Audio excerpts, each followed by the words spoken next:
Salut la chaîne secrète. Bon les amis, le vendredi normalement c'est les questions, mais ce vendredi-là j'ai reçu aucune question. Et voilà, je suis désolé, c'est terrible, je m'excuse, ça arrive, c'est comme ça, je n'aurai pas de questions, je peux pas en inventer. C'est la vie. Les amis, en tout cas, merci de me suivre. Vous êtes 142, je crois. Putain, j'ai mon compteur X à zéro, je sais pas pourquoi. On est 124, pardon, excusez-moi, sur la chaîne. Abonnez-vous, je vais continuer à faire des daily pour parler de ma vie, d'un peu de tout. Et j'ai envie de vous parler d'une chose, du coup, puisque j'ai pas de questions, je vais faire un daily plus rapide que d'habitude. En fait, cette semaine, on a eu Connor qui a posté un message sur X et il a changé sa photo de profil pour une fille. Et en fait, il s'est transformé en fille. Et il a dit, on va voir combien de followers j'aurai en plus. Et c'est assez drôle parce qu'il a doublé son nombre de followers en une semaine. Et je ne sais pas si vous vous souvenez, mais on en avait parlé dans un précédent daily.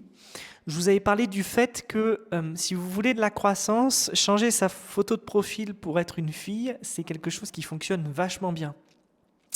Et tout ce qu'il vous suffit de faire, c'est d'aller sur une IA et si vous êtes un mec, de passer votre photo en tant que meuf. Pourquoi? Tout simplement parce que déjà d'une part sur X et dans le milieu indie hacker, on a des stats qui sont sortis là. Je ne sais pas si vous avez vu précédemment, mais on a plusieurs stats qui sont sortis sur le fait que la majorité des indie hackers sont des hommes. Et la majorité des indie hackers sont des hommes entre 20 et 35 ans. C'est assez large. Et donc en fait, la plupart de ces hommes suivent des charmantes créatures sur les réseaux sociaux, c'est évident. Donc il y a quelque chose d'assez logique en fait dans la démarche de vouloir faire grandir son compte et de se faire passer pour une femme. On a beaucoup plus de followers et beaucoup plus d'interactions quand on est une femme. Ça c'est la première chose. La deuxième chose, c'est que moi il y a des années, j'avais plusieurs faux comptes sur les réseaux sociaux que j'avais créé via des bots. Et il n'y avait pas l'IA encore, mais j'utilisais des photos de personnes existantes.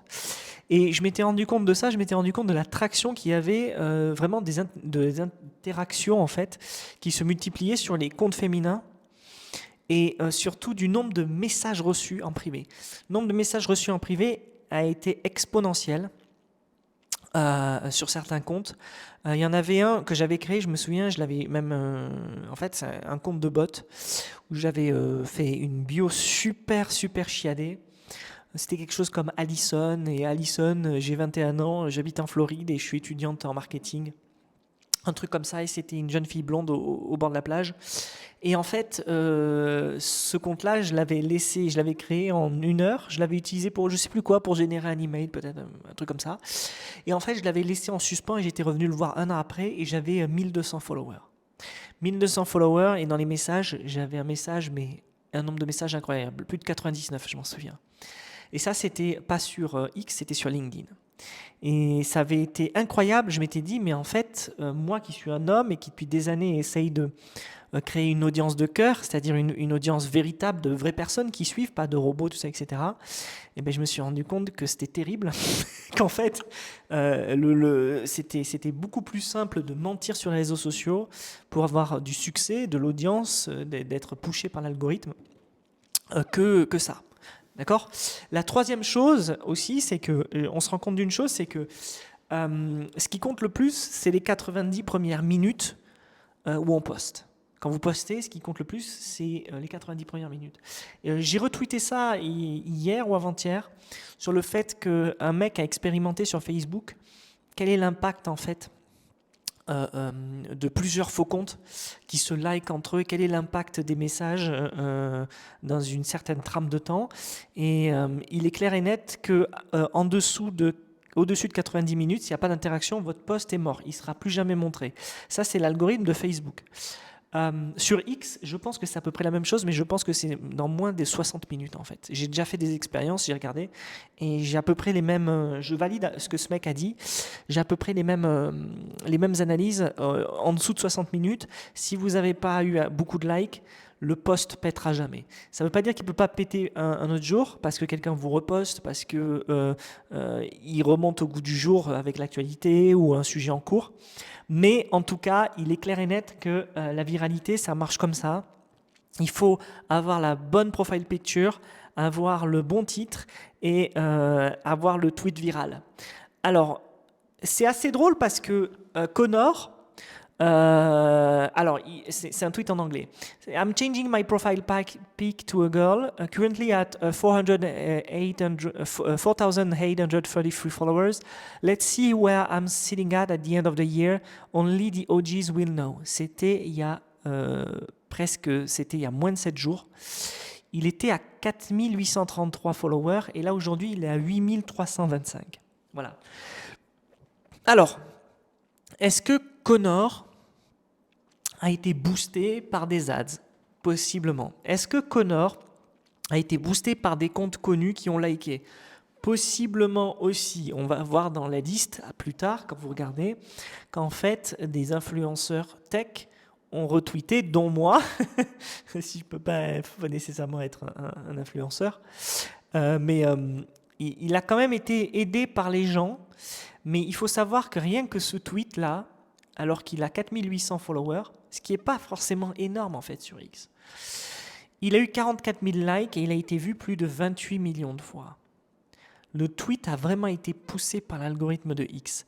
Et s'il y a un truc que je veux dire ici, c'est qu'en fait, l'algorithme de X, quand il push, quand il détecte un tweet qui fonctionne à mort, eh bien en fait, il va vraiment le pousser. C'est pas comme les autres plateformes. Il va vraiment le pousser. Moi, j'ai l'impression qu'il le pousse 3 à 4 fois plus que si vous pétez sur Instagram ou que si vous pétez sur LinkedIn, à son audience, proportionnellement. Et donc, en fait, les vues explosent quand vous avez un contenu qui fonctionne. Et c'est la stratégie, ils appellent ça la hammer strike strategy. C'est-à-dire, c'est une fois qu'on a détecté qu'un post fonctionne, on ne va pas multiplier par 10 ou 12 son nombre d'interactions et ses impressions auprès de nos utilisateurs. En fait, on va le multiplier par 100 sur une période de 24 heures. Et ça, c'est pour l'éditeur du tweet, c'est une explosion capitale du nombre d'impressions. C'est incroyable. Connor a 28,5 millions d'impressions sur ce tweet qui est sorti le 30 novembre. Et alors qu'il n'a que 4800 abonnés. Donc, comme je vous l'ai dit depuis longtemps, il n'y a pas de corrélation entre le nombre d'abonnés et la viralité d'un tweet et la visibilité d'un tweet. Ce n'est pas parce que vous avez beaucoup d'audience que votre tweet va être beaucoup vu. Ça, c'est totalement faux. C'est quelque chose de plutôt logique et de plutôt juste, j'ai envie de dire. Mais à la fin de la journée, voilà, il y a des techniques qui font que vous allez péter. Maintenant, j'ai envie de vous dire une chose. Maintenant que je vous ai dit tout ça, les amis, on est à 8 minutes de vidéo. J'en ai un peu trop dit peut-être. En fait, les réseaux sociaux, c'est là pour exposer du contenu. Et ce contenu-là, il doit plaire aux gens. Et pour plaire aux gens, il faut des choses extrêmement basiques. D'accord ? Le foot, les jeux vidéo, les photos de meufs. Voilà, c'est à peu près tout, quoi. C'est à peu près basique. Et si vous ne jouez pas ce jeu-là, en fait, vous ne jouez pas le jeu du réseau. Et si vous ne jouez pas le jeu du réseau, l'algo, il vous ignore totalement.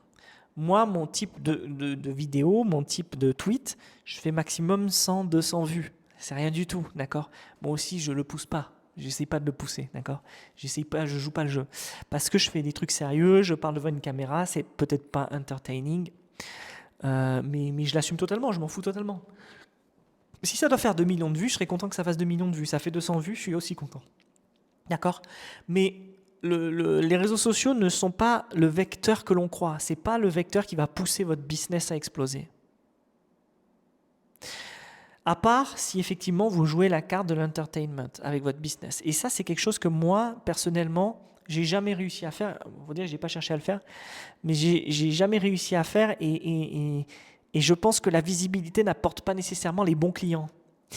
C'est ça aussi le truc. Moi, mes clients les plus fidèles sont des gens à qui j'ai parlé, que je suis allé voir moi-même, que j'ai fidélisé, qui me connaissent depuis longtemps. Et pour se connaître, il faut du temps. Il ne faut pas seulement un tweet qui explose avec une photo. Cet effet de viralité-là, il marche sur une certaine population, un certain type de clients, ce qui fait qu'en fait, beaucoup de projets successful, entre guillemets, aujourd'hui, qu'on voit, c'est des one-shot. Beaucoup de projets que vous voyez successful aujourd'hui sont des projets one shot. Sur le long terme, ils font jamais le chiffre que vous allez voir. Après, vous allez me dire, ça suffit si tu fais péter le 2 millions d'euros en une semaine grâce à un projet, tu es content, tu es refait, tout ça, etc. Oui, mais en fait, ça, c'est une vision extrêmement court-termiste, liée aujourd'hui à notre société, à l'instantanéité, tout ça, etc. Et moi, c'est quelque chose que je ne recherche pas du tout, ça ne m'intéresse pas. J'aimerais bien gagner 2 millions d'euros en une semaine, on va pas se mentir. Je ferai comme tout le monde, je suis comme tout le monde. Mais la vérité, c'est que sur le long terme, ça n'est pas absolument pas une solution de long terme. Même si vous avez 2 millions d'euros, vous pouvez très bien les claquer en un mois ou en un an, peu importe votre mentalité, et vous êtes capable de faire beaucoup plus en plus longtemps. Alors, les petits malins vont dire, il faut répéter ça chaque semaine, comme si c'était possible de répéter ça chaque semaine, ce qui n'est absolument pas vrai, pas possible. Ou alors ça s'appelle être une putaclic, mais c'est pas possible de répéter aussi facilement des one-shots comme ça. Il y a énormément d'exemples en ligne. Voilà les amis, c'est un vrai plaisir de vous voir. Je suis désolé, daily plutôt tranquille en ce vendredi. Je vous laisse, je vous dis à lundi. Ciao!